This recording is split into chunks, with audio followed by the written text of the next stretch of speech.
Hello student, welcome back to my YouTube channel Sonu lecture. Friends, आज के इस video में 20 महत्वपूर्ण बहुविकल्पी प्रश्न तैयार करने वाले हैं। अगर आप भी फ्रेंड्स क्लास 10th में हैं और 2025 में हिंदी का पेपर देने वाले हैं तो फ्रेंड्स आपको 24 फरवरी को ये 20 अंक बिल्कुल पक्के होने वाले हैं। इनको आपको तैयार कर लेना है, जो आपके बोर्ड एग्जाम में फ्रेंड्स हर वर्ष ऐसे क्वेश्चन पूछे जाते हैं। तो चलिए शुरू करते हैं। आपके क्वेश्चन किस प्रकार से हैं। तो सबसे पहला क्वेश्चन है आपका, रक्षाबंधन नाटक के नाटककार हैं। तो यहाँ पर 4 विकल्प दिए हुए हैं फ्रेंड्स। आपको सही विकल्प आपको अपनी OMR पर भरना है। यहाँ आपका सही आंसर है बी, राइट आंसर है। हरिकृष्ण प्रेमी रक्षाबंधन नाटक के नाटककार हैं। बाद आपका दूसरा क्वेश्चन है, रामधारी सिंह दिनकर की रचना है। तो 4 विकल्प यहाँ भी हैं आपके फ्रेंड्स, साहित्य और कला, संस्कृति के 4 अध्याय, या अनंत आकाश, या डी में आपका इंतजार। तो यहाँ फ्रेंड्स आपका जो राइट आंसर हो जाएगा वो हो जाएगा बी नंबर, संस्कृति के 4 अध्याय रामधारी सिंह दिनकर जी की रचना है। इसके बाद फ्रेंड्स आपका तीसरा क्वेश्चन है, राग दरबारी रचना के उपन्यासकार हैं। तो इनमें से 4 में से कौन होंगे। यहाँ पर आपका दिया है कमलेश्वर, श्रीलाल शुक्ल, अज्ञेय, या नरेश मेहता। तो फ्रेंड्स यहाँ जो आपका सही आंसर होगा वो बी, राइट आंसर हो जाएगा। श्रीलाल शुक्ल जी राग दरबारी रचना के उपन्यासकार हैं। इसके बाद फ्रेंड्स आपका चौथा क्वेश्चन है, शुक्ल युग के अन्य नाम कौन से हैं। प्रसाद युग है, या प्रेमचंद युग है, या छायावादी युग है, या इनमें से कोई नहीं। तो यहाँ फ्रेंड्स आपका जो राइट आंसर होगा वो डी हो जाएगा, क्योंकि इनमें से कोई भी शुक्ल युग के अन्य नाम नहीं है। इसके बाद पांचवा क्वेश्चन है, भाव विलास के रचनाकार हैं। तो भाव विलास के रचनाकार कौन होंगे। केशवदास, देव, या फ्रेंड्स आपका पद्माकर है, या डी में है मातीराम। तो यहाँ फ्रेंड्स आपका जो राइट आंसर हो जाएगा वो भी बी हो जाएगा, देव भाव विलास के रचनाकार हैं। इसके बाद नेक्स्ट क्वेश्चन है आपका छठवां नंबर है, जो यहाँ पर नेक्स्ट पेज में है। छठवां नंबर क्वेश्चन है आपका, विष्णु प्रभाकर किसी युग के कहानीकार हैं। भारतेंद्र युग के, या फ्रेंड्स आपको छायावादी युग के, या द्विवेदी युग के, इनमें से कोई नहीं। तो यहाँ जो आपका सही आंसर होने वाला है वो हो जाएगा फ्रेंड्स डी, इनमें से किसी भी युग के कहानीकार नहीं है विष्णु प्रभाकर जी। इसके बाद फ्रेंड्स आपका सातवां क्वेश्चन है, प्रगतिवादी काव्य की विशेषता है। तो प्रगतिवाद काव्य की विशेषता कौन सी हो जाएगी। रूढ़ियों के प्रति विद्रोह, या चित्रमयी कला की प्रधानता, या फ्रेंड्स आपका सी में दिया है प्राकृतिक वर्णन, या डी में है आपका आश्रयदाताओं की प्रशंसा। तो ये 4 विकल्प हैं। इनमें से आपका जो सही आंसर होगा ना, मैं आपको बताता हूँ, वो ए हो जाएगा। जो रूढ़ियों के प्रति विद्रोह है, रूढ़ियों के प्रति आपका विद्रोह राइट आंसर हो जाएगा। इसके बाद 8वां नंबर क्वेश्चन है, जवाहर काव्य के रचनाकार हैं। तो जवाहर काव्य के रचनाकार कौन होंगे।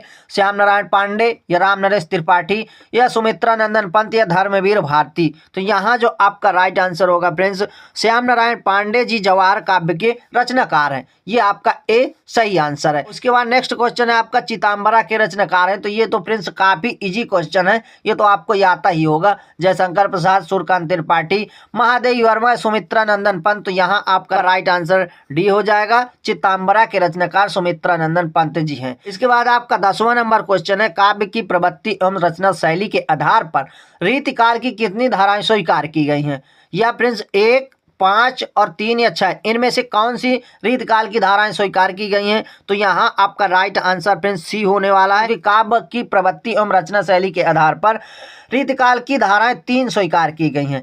इसके बाद फ्रेंड्स अब यहाँ से आपकी हिंदी व्याकरण शुरू हो जाती है, जो कुछ इस प्रकार से 11वां नंबर में क्वेश्चन है आपका, कि पुनि पुनि मुस्काही देख दशा हरिगन मुस्काही, उपयुक्त पंक्ति में कौन सा रस है। अगर आप इस पंक्ति को पढ़ेंगे तो समझ जाएंगे कि इसमें कौन सा रस है। यहाँ पर दे दिया कि देख दशा हरिगन मुस्काही, अंदर से मुस्काने की बात हो रही है। तो यहाँ क्या है फ्रेंड्स, आपका हंस रस हो जाएगा। राइट आंसर बी हो जाएगा, क्योंकि वह ऑलरेडी हंसने की बात हो रही है। इसके बाद फ्रेंड्स आपका 12वां नंबर क्वेश्चन है, जो नेक्स्ट पेज में है, आहूति सी गिर पड़ी चिंता पर, चमक उठी ज्वाला सी, उपयुक्त पंक्ति में कौन सा अलंकार है। तो इसमें फ्रेंड्स अलंकार पूछ रहा है, और आपको अलंकार में जवाब देना है। तो अनुप्रास अलंकार है, या उपमा अलंकार है, या श्लेष अलंकार है, या रूपक अलंकार है, ये आपको देख लेना है फ्रेंड्स। तो 12वां का जो राइट आंसर हो जाएगा वो हो जाएगा फ्रेंड्स बी नंबर, उपमा अलंकार है। इसके बाद 13वां नंबर क्वेश्चन है, दोहा छंद का ठीक उल्टा कौन सा है। यानी मतलब कह रहा है कि दोहा छंद का ठीक उल्टा छंद कौन होता है। तो इसमें आपका दिया चौपाई छंद, रोला छंद, सोटा छंद या बैराब। तो इसके पहले वाले वीडियो में प्रिंस मैंने आपको रस, छंद, अलंकार सारे कंप्लीट करवाए थे, तो उसमें बताया था कि दोहा का उल्टा कौन सा छंद होता है। तो फ्रेंड्स यहाँ जो आपका राइट आंसर होगा ना वो हो जाएगा सी नंबर, क्योंकि दोहा का उल्टा सोटा होता है। इसके बाद आपका नेक्स्ट क्वेश्चन आता है अनुरूप शब्द में उपयुक्त उपसर्ग है, तो कौन सा है। ए में दिया है आ, बी में दिया है अन, और सी में दिया है अनु, और डी में दिया है रूप। तो आपको पहचानना है कि इससे कौन सा मिलता जुलता शब्द है। तो फ्रेंड्स आपका जो राइट आंसर हो जाएगा ना वो हो जाएगा सी नंबर, क्योंकि अनु का ही अनुरूप शब्द से प्रयुक्त उपसर्ग है। तो यहाँ सी आपका राइट आंसर हो जाएगा। इसके बाद दिया है फ्रेंड्स राम कृष्ण में कौन सा समास है। तो यहाँ आपको पहचानना है फ्रेंड्स, जैसे यहाँ पर ये लाइन दी हुई है तो राम और कृष्ण लिखा हुआ है, तो आप पहचान जाएंगे कि इसमें कौन सा समास है। ये आपका समास पूछ रहा है, तो इसका जो राइट आंसर हो जाएगा ना वो हो जाएगा फ्रेंड्स बी, द्वंद्व समास होगा, क्योंकि यहाँ पर राम और कृष्ण लिखा हुआ है। इस लाइन का मतलब यही होता है कि यहाँ पर और है लगा हुआ है। तो फ्रेंड्स आपका जो 16वां नंबर क्वेश्चन है वायु, समीर, वयार पर्याय है, मतलब इसका पर्यायवाची शब्द पूछ रहा है। तो किसका है, सूर्य के हैं या तारों के हैं या हवा के हैं या बादल के हैं। तो फ्रेंड्स यहाँ से आप पहचानेंगे कि वायु, समीर, वयार ये आपका पहले से दिया हुआ है, तो श्योर है कि यहाँ जो आपका सही आंसर हो जाएगा सी हो जाएगा। यहाँ जो आपका सही आंसर होगा वो सी हो जाएगा, क्योंकि हवा के हैं। इसके बाद 17वां नंबर क्वेश्चन है आपका फ्रेंड्स तस्मय शब्द में विभक्ति एवं वचन पहचानना है आपको, कौन सा वचन है। तो चतुर्थ विभक्ति एक वचन है, या द्वितीय विभक्ति बहुवचन है, या सी में पंचम विभक्ति एक वचन है, या फ्रेंड्स इनमें से कोई नहीं। ये आपको पहचानना है कि कौन सा विभक्ति कौन सा रूप है। ये आपका 17 नंबर क्वेश्चन पर आया हुआ है।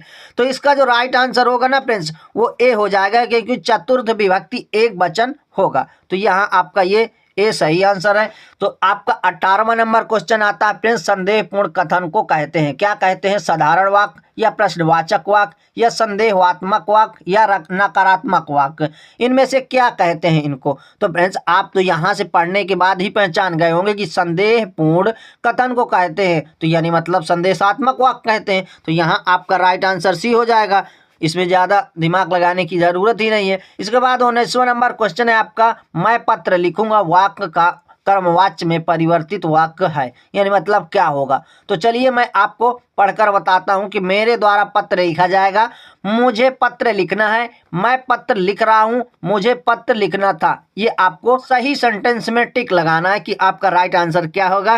तो फ्रेंड्स यहाँ पर 19वें नंबर का जो सही आंसर हो जाएगा वो हो जाएगा ए, मेरे द्वारा पत्र लिखा जाएगा।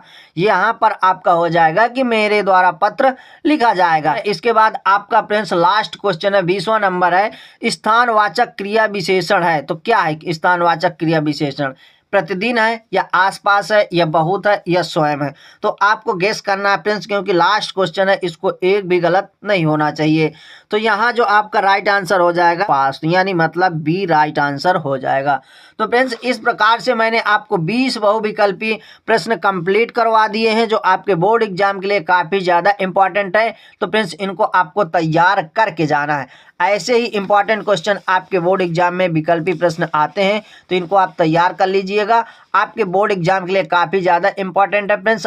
ऐसे ही और इंपॉर्टेंट वीडियो पाने के लिए हमारे चैनल से जुड़े रहें। आप मिलते हैं नेक्स्ट वीडियो में नेक्स्ट टॉपिक के साथ, तब तक के लिए जय हिंद, वंदे मातरम।